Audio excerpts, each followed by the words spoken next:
ya. Dan itu hampir mayoritas didominasi oleh generasi Ya, milenial Gen Z, yes. ya.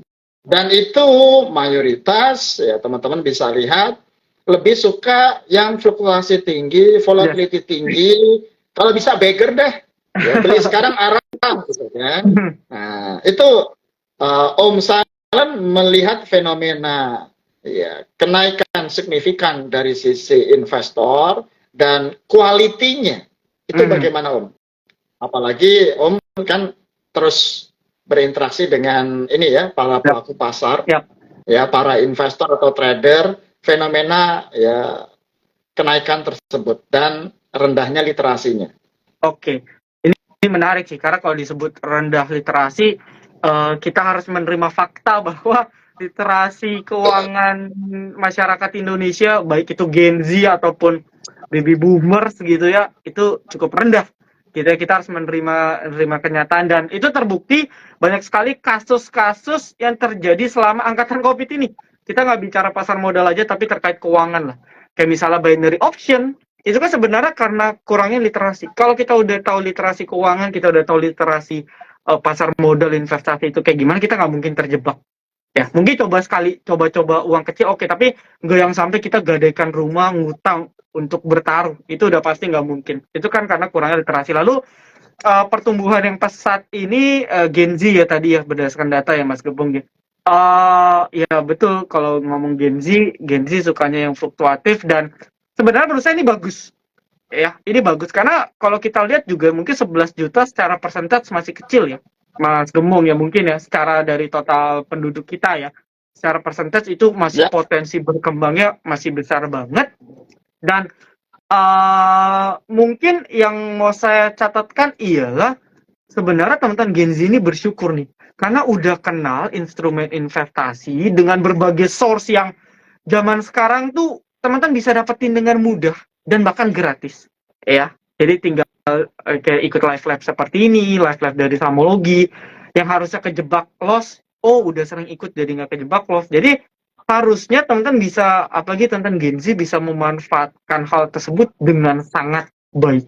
Dan hari Mas Gemung ya, harusnya lagi ketika nanti udah seusia-usia kita, seusia Mas Gemung gitu, harusnya udah bisa lebih sukses, betul ya Mas Gemung ya? Karena ketika awal belajar, amin. ya, itu source-nya lebih gampang. Beda sama kita yang, aduh ini nggak ada yang nuntun, ibaratnya, mohon maaf, orang buta jalan sendiri, ada yang nuntun. Tapi kalau teman-teman nih yang nuntun banyak, yang gandeng banyak. Tinggal bagaimana teman-teman memotivasi diri untuk mau belajar. Nah, lalu berikutnya, dengan pertumbuhan yang cepat ini sebenarnya mungkin tugas kita bersama ya. Saya mungkin selaku mentor gitu ya, selaku Mas Gembong juga, tim Salmologi, dan mungkin beberapa teman-teman influencer lah ya. Karena kan influencer itu, baik itu negatif atau positif kan mempengaruhi. Jadi ini sebenarnya tugas kita juga ya, tugas kita bersama untuk mengedukasi yang benar. Nah, memang mengedukasi sesuatu yang benar ini kadang sulit sulit diterima dengan baik ya oleh masyarakat gitu karena apalagi Gen Z kan maunya yang serba instan. Tapi balik lagi buat teman-teman follower Salamologi atau Silent Trader, saya rasa ya teman-teman karena follow kita pasti harusnya teman-teman mau belajar dengan cara yang benar. Ya, jadi nggak mungkin nih follower Salamologi atau Silent Trader ini belajarnya aneh-aneh kan harusnya nggak mungkin. Lalu berikutnya jangan takut mencoba sih ya Mas Gembong ya karena seperti yang saya bilang justru kalau modalnya masih kecil, nih kadang banyak banget nih Mas Gembong yang chat saya juga, aduh Om, modal saya masih kecil nih, gitu. Selalu mengeluhkan modal. Padahal menurut saya justru kecil, belajarnya harus lebih giat. Jangan ketika modalnya gede kita baru coba-coba, nanti kayak saya, pusing, gitu ya. Nah itu bahaya. Jadi justru teman-teman bersyukur modal masih kecil, belajar terus. Ya modal misalnya modal 2 juta hilang 50% pun baru hilang sejuta misalnya kan daripada modal 100 juta hilang 20% aja udah hilang 20 juta itu kan perbandingannya jauh banget. Jadi buat teman-teman mungkin apalagi mungkin teman-teman baru lulus kuliah, baru lulus kerja, lulus SMK gitu ya, belajar justru dari sekarang. Saya teman-teman tetap harus cari aktif income, disisihin ya gitu ya. Mungkin Mas Gembong yang lebih expert nih untuk financial planningnya kayak gimana, udah disisihin dan segala macam. Ketika modal udah besar, experience udah dapat, aduh Itu udah enak banget Mas Gembong. Ya, mau market jelek, mau market bagus, harusnya investor trader pun bisa secara konsisten dapat. Jadi ya, saya sebenarnya secara kesimpulan cukup senang lah melihat pertumbuhan yang pesat ya. Pesat banget ya Mas Gembong ya dalam 3 tahun terakhir. Tapi ini tugas bersama, tugas kami gitu ya, saya, Mas Gembong, dan teman-teman influencer. Dan tugas teman-teman juga harus mau belajar. Karena percuma kita koar-koar, tapi kalau teman-teman masuk kuping kiri, keluar kuping kanan, itu juga percuma. Jadi ini dua pihak yang, ya segala pihak sama-sama agar literasi kita meningkat. Karena kalau literasi meningkat, teman-teman, maka bursa kita juga akan lebih enak, percaya deh. Gitu ya. Bursa kita akan lebih enak, ya. Nggak ada lagi tuh istilah, aduh dikerjain bandar lah. Itu kan istilah sekarang gitu ya. Aduh dijebak bandar lah. Itu Ya, sebenarnya bandarmologi gitu ya. kalau kita belajar analisis teknikal, ya mungkin itu bisa dijawab gitu based on teknikal. Jadi nggak ada lagi kita bilang, aduh dikerjain bandar nih, awas di ini itu nggak ada. Dan pastinya trading kita akan lebih enak. Gitu. Mungkin itu sih Mas Oke, Gembong. sip. Thank you Om. Ini daging banget ya. Thank you atas ketersediaannya bisa sharing. Nah, kalau pertanyaannya, saya baru memulai, pengen trading atau saya pengen invest. Skill set apa yang saya siapin di trading dulu deh supaya ya kan ya di trading kan bisa memulai dari nominal yang kecil. Ya, bertahan dari nominal yang kecil dulu nih supaya dia konsisten untuk profit. Skill set atau keahlian apa yang ya kan Om Saron bilang belajar, tapi oke, belajar ya, belajar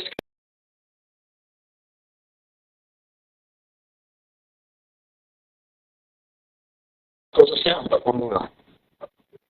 Mas Gembong putus-putus Oke, ya? apakah sekarang sudah jelas? Oke, udah jelas. Apa internet Nah, saya ya? Tadi agak internet saya, putus-putus. Oh, internet oke. saya kayaknya di hotel gitu ya. Nah, itu agak sedikit ngelak Oke. ya. Oke. Oke, berarti Dari terkait sisi ini ya, skill keahlian setnya yang tadi Om. dibutuhkan ya. Ya, Oke, mungkin dari trader dulu lah ya, dari kacamata kita kalau menjadi trader ya. Ini juga balik lagi saya bilang tadi Mas Gembong, banyak teman-teman yang masih salah pendekatan dalam belajar analisis teknikal. Contoh, ya, belum apa-apa nih, ya belum apa-apa kita udah belajar yang namanya Fibonacci. Belum apa-apa kita udah langsung loncat, waduh Elliott Wave. Padahal kita support resist aja nggak ngerti nih. Kayak tadi mungkin saya contoh BBTN, supportnya aja nyebutinnya bisa beda-beda. Gitu. Ini belum kita kuasai yang tangga pertama, kita udah mau belajar tangga kelima. Dan itu saya menemukan fakta di lapangan sering banget kejadian. Ya itu yang menyebabkan banyak sekali trader-trader yang, aduh, kok trading saham tuh gagal terus ya? Apa jangan-jangan saham itu judi? Enggak, itu karena teman-teman mungkin proses belajar yang salah. Jadi kalau teman-teman mau diruntutin belajar analisis teknikal yang benar, sebenarnya nggak usah ribet-ribet. Wah, kita harus menguasai Fibonacci, Elliott Wave, Gann, dan lain-lain lah yang rumit-rumit. Kita back to the basic dulu. Back to basic apa sih? Contoh, kita bisa mengidentifikasikan yang namanya tren. Bagaimana suatu saham itu dikatakan uptrend? Apa aja sih syaratnya? Bagaimana suatu saham itu dikatakan downtrend? Bagaimana suatu saham itu dikatakan non-trending ya, istilahnya, atau sideways? Itu dulu kita kuasai. Ya, lalu yang kedua ialah kita baru mengenal yang namanya support dan resistance, ya, atau trend line dan juga channeling. Ya, lalu yang ketiga ialah kita mempelajari market cycle. Tadi saya sebutin market cycle ada 3 yang minor, primary, secondary.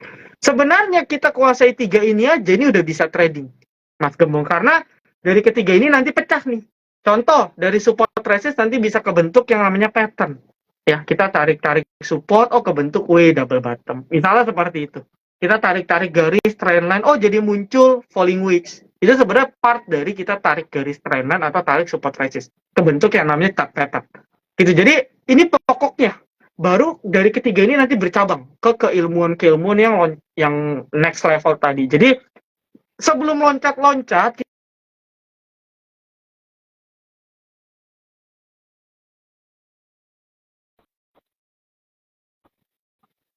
trend market punya 3 fase, volume must confirm the trend, gitu ya. Market harus saling mengkonfirmasi satu sama lain, ya. Suatu tren dia dikatakan akan terus berlanjut sampai ada muncul sinyal pembalikan arah. Nah itu kan kita harus kuasai dulu prinsip-prinsipnya.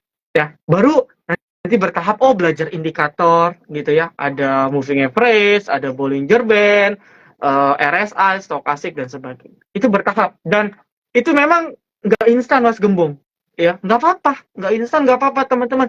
Misalnya sebulan baru kuasain satu topik, it's okay. Itu teman-teman akan lebih bisa bertahan daripada teman-teman lain yang loncat-loncat. Saya jamin. Ya lalu mungkin sedikit ngutip ya. Waktu saya ikut IFTA International Federation nih Mas Gembong, kan pembicara salah satu John Bollinger ya. Itu Ya, pencipta indikator Bollinger Band. pencipta Bollinger Bahkan Band. beliau ya yang fenomenal, even saya juga pakai ya untuk indikator utama. Bahkan beliau sendiri bilang ya back to basic gitu. Ya, beliau kesimpulan terakhir yang disampaikan di conference itu ialah baca bukumu dan balik ke keilmuan yang basic. Ya, prinsip-prinsip dasar. Karena mau bagaimanapun prinsip dasar ini akan bisa dipakai di segala kondisi trader.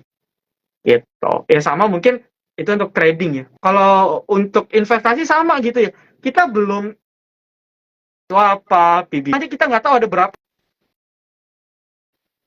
Tapi kita udah mau tanya, Om, cara ngitung valuasi saham gimana ya? Waduh, kita laporan keuangan aja belum tahu nih cara lihat angkanya gimana. Kita udah loncat valuasi itu kan udah nggak make sense. Belajar dulu.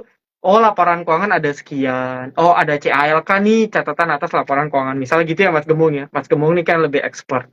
Oh, kalau cash flow kita lihatnya apa sih? Oh, cash flow from operation artinya apa? Kalau positif apa? Itu kan part satu-satu yang capek sih teman-teman. Tapi harus dipelajari kalau kita mau bertahan di jangka panjang. Jadi nggak usah khawatir capek Oke, nggak capek sip, gitu ya. thank Tapi yang you penting Om. endingnya bagus. Penjelasannya luar biasa. Terus ini sampai ada yang tanya netizen, Om, ada channel YouTube nggak? Oh, Atau bagaimana ya kita bisa belajar dari Om Silent Trader? Boleh diinfo Om? oh boleh boleh. Namanya sama ya, Silent Trader Academy. Sama kayak Instagram ini, Silent Trader Academy. Di Telegram juga sama, di TikTok, YouTube semua sama. Namanya Silent Trader Academy. Cari aja yang kalau kontennya topeng itu saya. Nggak ada lagi gitu. Karena di Indonesia kalau yang terkait dengan konten ya saham ya yang memakai topeng hanya ya Ya, saat ini pasti gitu saya. ya. Nah, Betul, betul. faktanya sih seperti itu. Oke, back Ya. to basic intinya teman-teman ya. Yes. Skill set apa maka back to basic. Bahwa teman-teman kalau misalnya ya melihat suatu fundamental ya bisnis suatu perusahaan maka back to basic sebelum valuasi cek laporan keuangan produknya konsistensi dari sisi produk tersebut gitu kan laporan keuangan terutama baru bicara valuasi. Kalau technical ya back to basic harus tahu trennya, support resistennya di mana. Nah, baru teman-teman skill set yang lain. Karena biasanya langsung di-convert dengan misalnya Elliott Wave gitu kan. Ya, Fibonacci. Karena begitu menerangkan itu ketika yang detail, wah ini kayaknya expert ini gitu ya. betul, betul, betul. Padahal John Bollinger di IFTA kemarin ya back to basic, penemu indikator yang powerful, Bollinger Band, back to basic dan itu dipraktekin. Nah, kalau ngomong praktek Om, ini sekarang spill dong, kira-kira lebih suka trader ya di saham-saham blue chip atau second liner yang lebih fluktuatif? Ya. Oke, sebenarnya ya kalau saya ya Mas Gembung ya, ini sebenarnya preferensi aja sih. Kalau saya nggak mau filter harus blue chip, harus second liner atau third liner. Ya fokus saya tadi pertama yang penting asal liquidity-nya oke, saya bisa beli dan saya bisa jual dengan gampang. Oke, gitu saya bisa masukin ke dalam watchlist. Ya, lalu yang kedua yang lebih penting daripada market cap ya dan dengan catatan liquidity-nya benar ya. Terlepas dari itu ialah kita ngecek trennya ini. Trennya ini dalam tren yang naik atau enggak. Nah, yang suka salah nih Mas Gembong, teman-teman yang baru belajar, itu tradingnya kebanyakan di emiten-emiten yang sebenarnya kalau kita track major trennya itu turun. Tapi dia trading terus. Ibaratnya pisau jatuh kita tangkapin terus. Bahkan yang expert dan profesional pun kadang juga suka kejebolan juga gitu. Kalau trading di emiten downtrend. Jadi untuk filtering awal, step awal, buang semua emiten yang downtrend, gak usah trading. Fokus trading di saham yang uptrend dulu. Untuk memudahkan kita belajar. Om, emang ada saham-saham yang lagi uptrend? Ada kok. Ya, banyak. Yang first liner ada. Tadi kan disebutin ada misalnya brand gitu ya, yang hari ini market cap-nya ketiga ya Mas Gembong ya. Ya, Hari ini nomor market cap-nya tiga itu nomor apakah 3. hari ini atau dalam Iya. waktu dekat akan mengganti Bian? Iya, Ya, udah diganti ya. udah Mengganti diganti. targetnya BRI BRI, ya betul. atau BCA. Nah, ini Ya, paling kita mungkin nggak adalah tahu. BRI ya. Ya, BRI terdekat ya. Ya, Ya, itu kan contoh itu first terdekat ya. liner. Ya, dan trennya juga bullish. Misalnya contoh ya. Dan ketiga volumenya. Ya, teman-teman cek rata-rata emiten yang naik itu volumenya pasti rame. Jadi mau teman-teman scalper, teman-teman swing, teman-teman trading harian itu sama-sama enak. Karena volumenya rame, scalper bisa keluar masuk. Secara swing, ingat teorinya, Dow teori, volume must confirm the trend. Jadi kalau trennya naik didukung dengan kenaikan volume, berarti itu sinyal bagus ya, trennya akan terus bertahan naik ya. Yang ketiga mau trader harian, mau beli pagi jual sore itu juga enak. Jadi sebenarnya win-win solution kalau kita memakai 3 syarat ini. Jadi nggak usah ikut-ikutan, wah saham ini lagi turun dalam nih, ARB berkali-kali boleh beli gak, nangkep pisau jatuh. Sebenarnya bukan nggak boleh, tapi kalau kita belum punya pengalaman, nanti malah nyungsep. Karena beda nih Mas Gembong, kalau dulu kan ARB 7%, jadi mungkin resiko maksimal 7. Tapi kalau sekarang kan maksimal bisa 35% kan. Jadi udah nggak bisa coba-coba lagi nih. Ya, Iya, itu artinya bahaya fase banget. fase ini fase kemudahan sudah dicabut. Ya, Betul, betul. kalau Betul, betul. 2020 ya itu kan dibatasi. Naik tidak dibatasi, ya, arah tidak dibatasi, tapi kalau turun 7%. Iya, Nah, itu betul. 2021 sampai 2022, 2002 mulai dari 7%, bertahap 14. Iya. 2023 yang ini tahun ini sudah dicabut kenikmatan tersebut, ya. Ya, jadi arah ataupun ya ARB-nya simetris sesuai Siap. fraksinya. Jadi turun misalnya fraksinya let's say turun maksimum 35 ya bisa dan sudah kejadian. Jadi Yes, cepat sekali. betul. Ya, butuh hanya 3 hari ya itu turun hampir sekitar 80-90%. Yes. Jadi sayangi kerja keras Yes. kita ya hasil uang kita benar-benar untuk ya karena market itu kejam ya. Nah, oke. Kira-kira Om, sekarang bicara terkait dengan tips mengelola resiko ya. Oke. Karena secara teorinya pasang stop loss, tapi Mhm. nggak mudah secara prakteknya Iya, betul. ya. Bahkan ya pada akhirnya nyangkutnya itu let's say 10% itu wajar sekarang. Yang nyangkut rata-rata di 30 sampai 80% banyak. Banyak. Nah, Betul, nah betul. itu tidak bisa ngelola resiko gitu Mhm. ya. Nah, dan seringkali ibaratnya harga ini kok mempermainkan psikologis kita. Nah, dari sisi pengalaman Om Silent sendiri, ya, gimana step by step untuk mengelola risiko tersebut? Oke, sebenarnya banyak faktor ya kalau ngomong resiko ya. Faktor psikologis, faktor teknis ya. Tadi Pak Kembung juga ada kasih contoh-contoh. Nah, kalau dari saya mungkin pertama yang biasa saya sering ajarkan ialah sama ya, baik itu teman-teman yang invest ataupun trading, tidak pernah saya menyarankan mereka beli dengan ya bahkan maksimal di atas 50% tuh saya biasa kagak pernah nyaranin Mas Kembung gitu ya. Jadi saya kasih analogi gini ya, bahwa trading saham itu bukan untuk aktif income dulu gitu. Jadi jangan fokusnya income kita bakal gede. Meskipun di saham bisa ya Mas Gembong, kita dapat profit besar tuh bisa banget. Tapi kita jangan mindsetnya bertaruh atau berekspektasi kita dikasih besar di saham. Nah, ketika kita melakukan hal tersebut, maka kita jangan sampai beli satu atau dua saham atau bahkan satu saham kita all in. Ya, jadi jangan pernah bergantung sama satu saham. Gitu ya. Jadi jangan pakai prinsip, biasanya kalau trader tuh cacing-cacing naga-naga. Itu biasa prinsip spekulan gitu tuh. Beli cacing-cacing naga-naga deh. Gitu. Terserah deh mau jadi apa. Itu nggak boleh sebenarnya.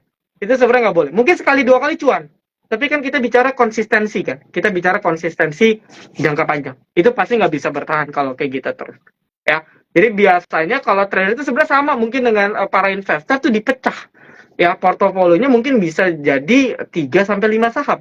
Jadi mungkin kalau kita pecah secara persentage mungkin 20 sampai 30%. Itu untuk step belajar. Kenapa? Karena kalau kita bicara ngelola resiko itu kan sebenarnya bagian dari kita ngelola portofolio juga ya, portofolio management ya.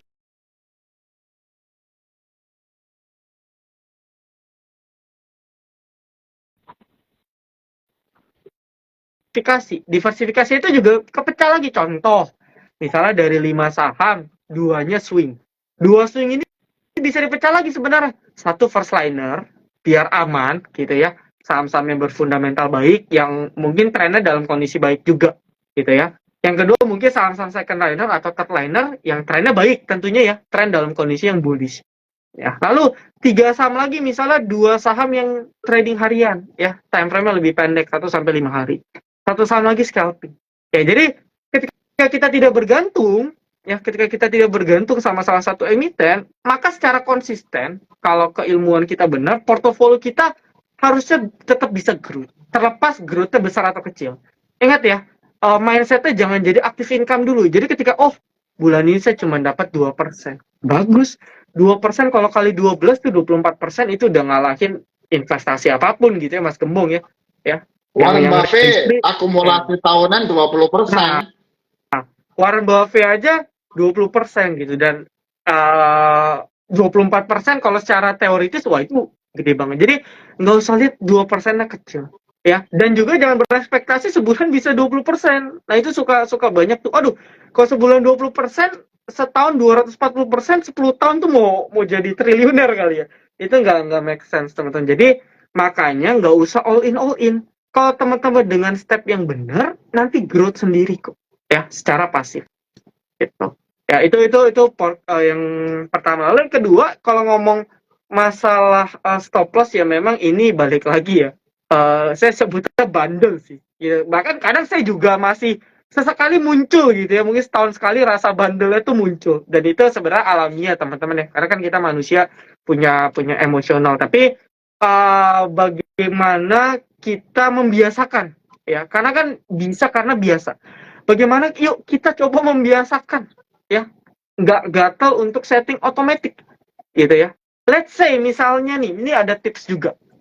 Kalau misalnya teman-teman memang yakin nggak mau pasang otomatis, misalnya teman-teman ada 1000 lot, 500 lotnya pasang otomatis gitu. Ya setidaknya kita membiasakan pasang otomatis, meskipun cuma 50% dari lot yang kita pakai. Nanti kan bisa di-compare tuh. Oh iya ya, untung gue udah stop loss nih setengahnya. Kalau enggak rugi gue makin dalam. Nah, mulai membiasakan, harusnya lama-lama habitnya kebentuk, jadi akan kebiasa. Nantinya justru kebalik nih, Mas Gembong. Ketika nggak stop loss, jadi merasa gelisah. Aduh, saya belum pasang stop loss nih, cepet-cepet deh pasang stop. Itu karena habit. Ya. Lalu berikutnya ialah kalau bicara mengelola resiko, balik lagi ya, mungkin kalau trading ya itu bisa kita hedge dengan kita mungkin ada memasukkan ke dalam portofolio investasi dan itu mungkin bisa dibuat di 2 sekuritas gitu ya. Itu yang mungkin saya lakukan dan mungkin banyak para expert lakukan. Jadi misalnya ada 2 sekuritas ya, misalnya modal kita yang udah kita sisihkan ada 10 juta deh misalnya. Ya, 5 juta invest dan itu nanti kepecah lagi. Misalnya ada, kalau saya ini Mas Gembong ya, saya kalau portofolio investasi ada 2 jenis sahamnya. Yang satu yang pokoknya emitennya yang nggak naik nggak turun nggak masalah, tapi tiap tahun bagi dividen di atas 5-10%. Itu kan sebenarnya udah bisa dibilang mengalahkan bonds dan deposito. Itu kalau benchmark saya, oke, lu ngalahin bonds secara return ya udah, itu udah oke untuk kita investasi. Ya, jadi nggak ngarep dividen. Yang kedua ialah capital gain. Ya, oke nggak bagi dividen nggak apa-apa, tapi ketika kita proyeksi valuasinya masih murah, ngasih capital gain yang oke, nah kita fokusnya capital gain, itu kepecah. Lalu satu sekuritas lagi 5 juta lagi yang tadi kepecah lagi. Jadi ketika ini biasanya yang saya alami ya, dan saya selalu alami nih tiap tahun. Ketika portofolio lagi hancur, Mas Gembong, entah kenapa saham-saham invest saya yang naik. Itu saya selalu ngerasain, entah kenapa. Gitu ya. Ketika sebaliknya ketika saham-saham invest saya lagi sideways, wah, porto tradingnya lagi oke. Nah, jadi kalau kayak gitu, portofolio kita akan kelihatan tracknya kayak anak tangga. Mungkin nggak bisa bikin kita cepat kaya, tapi secara konsisten, kita kan juga kerja, ada usaha, uang yang kita sisihkan makin banyak, itu kan compounding, teman-teman. Nanti nilainya akan besar di kemudian hari. Itu jadi jangan kita lihat jangka pendek, kita lihat jangka panjang. Itu sih paling sih dari saya secara singkat. Oke, thank you Om. Jadi nggak kerasa Om, itu kita sudah 1 jam lebih ya. Harusnya ini kita tambah gitu, tapi at least ya part kedua ya nanti Boleh. ya mohon Boleh, kesediaannya kita bisa diskusi lagi. As practical ya spesifik kita akan bahas. Kasih api-api dong buat Om Silence ya untuk menyemangati bahwa yuk kita fasenya kita belajar bareng, tumbuh Yes. bareng. Nah, karena nggak mudah untuk di pasar modal, untuk konsisten. Ya. Ya, at least minimal 3 tahun deh. Ya, 3 tahun Yes. untuk cetak profit konsisten. Itu dulu. Nah, ketika nanti konsisten, ada ilmunya tadi, Om Saran sudah lihat, bagaimana manajemen resiko. Lihat mindsetnya dulu, end goal-nya. Ya, jangka panjangnya kayak gimana. Ya, yang kedua dari sisi, ini permainan ibaratnya bukan kayak, ya, ibaratnya sprint, cepat kayak instan gitu. Tidak, tetapi ini maraton.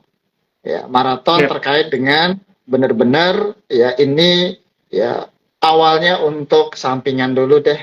Yang penting profit konsisten, let's say ya portofolionya 1%, 2% tiap bulan, oke gitu kan, supaya konsistensi kebentuk. Terus yang kedua biasakan ada ya pasang sistem ya take profit ataupun stop loss supaya dari terbiasa itu nanti akan kebentuk habitnya, kebentuk karakternya dan manajemen resikonya.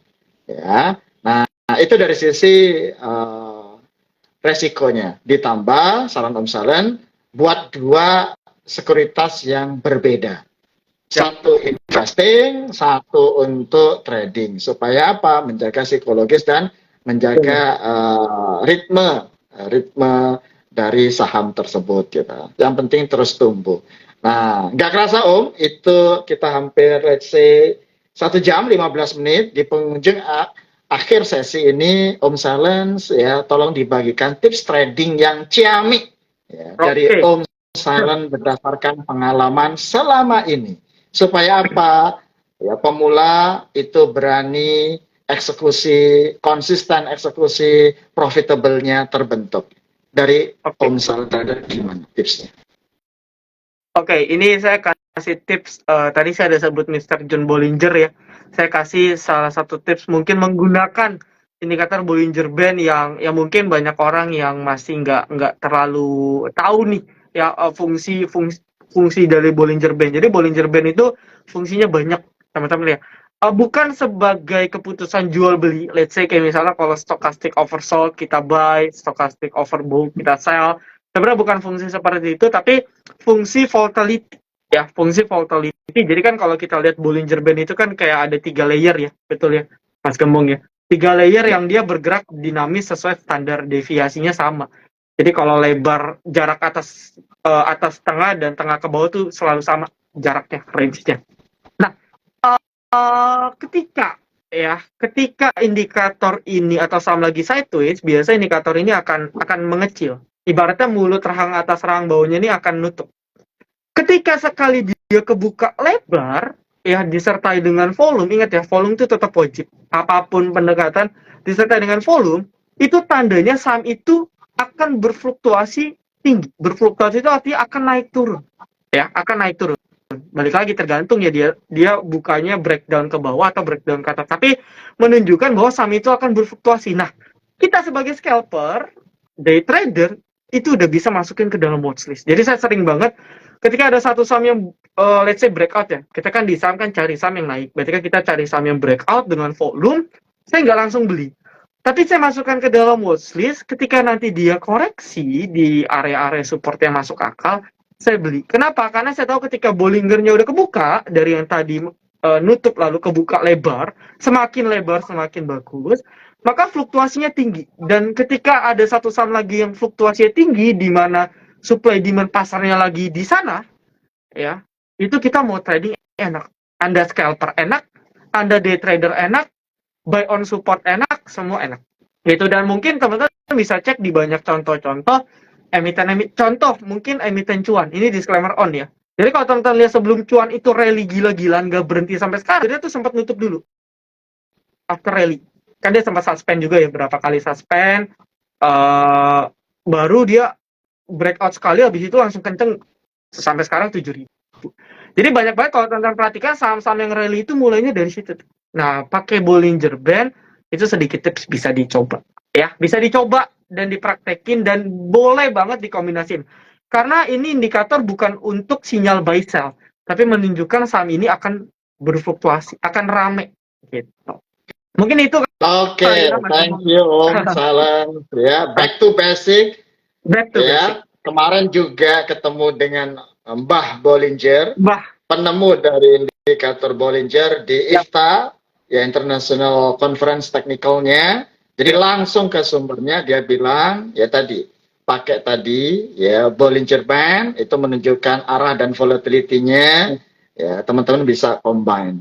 Ya, thank you Om Silence atas waktunya, bisa berbagi, sharing, saling menguatin Yes. kita. Misalnya, oh di portofolio saya sudah 50% minus, 70% minus. Ternyata nggak sendirian teman-teman, nggak sendirian. Kami juga memulai juga masih di fase, ya kita pernah mengalami, tapi kita bisa bangkit lagi. Kenapa bisa bangkit? Ya kita tata mindsetnya, metodenya, money managementnya. Ya dari Elder bilang 3M, mindset, ya metodenya sama money managementnya. Yes. Ya, thank you Om atas waktunya. Thank you. Sekali lagi Mas Gembong. Om bisa